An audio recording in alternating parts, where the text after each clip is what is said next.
Hi everyone, Anna here with this week's Coaches Insight. Thought I'd come outside and give you a little bit of nature for Coaches Insight. Hope you can hear me over the tweeting of the birds there.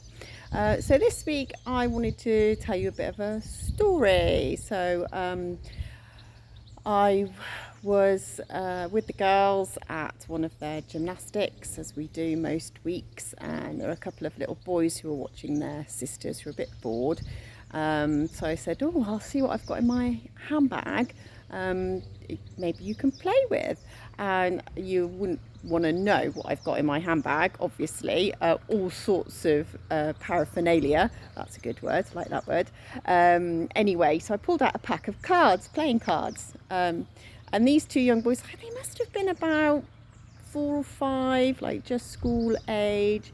And they just looked at the pack of cards and looked at me and just shook their heads. And then, of course, you guess what happened. Parents came over with their tablets and they were quite happy playing away. Ironically, probably playing solitaire on there. And I just thought, what's happened to those old school ideas? My two will spend ages playing hangman, for instance. Or do you remember that game where you used to fold up the paper, and then one person drew the head and then you folded it, and then somebody else drew the body and then you folded it? Oh my god, that keeps them quiet for hours, even now, with Lucia being that bit older. And it just made me think about, when it comes to other things like our health and fitness. Of course, it's always got to end up there. Is, which camp do you sit in? Are you in the camp where technology is a good thing and it can help with your health and fitness?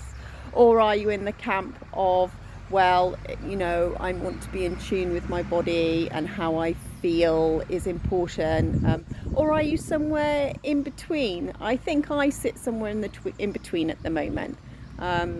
I certainly know that on occasions how I feel is not how I am.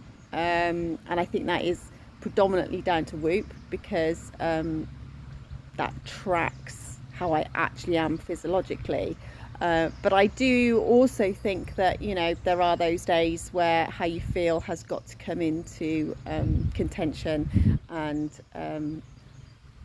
stick with your habits, but listen to your gut instinct at the same time. So won't be surprised to hear I'm on the fence a little tiny bit, with regard to that, but 100% in with regard to physiological stats, being a really powerful tool as to how my body's responding. It tells me basically if I'm going to be ill, my resting heart rate's up. There's so much information and so much power in that information that I think I'm definitely in the technology camp for physiological stats, 100%. How about you?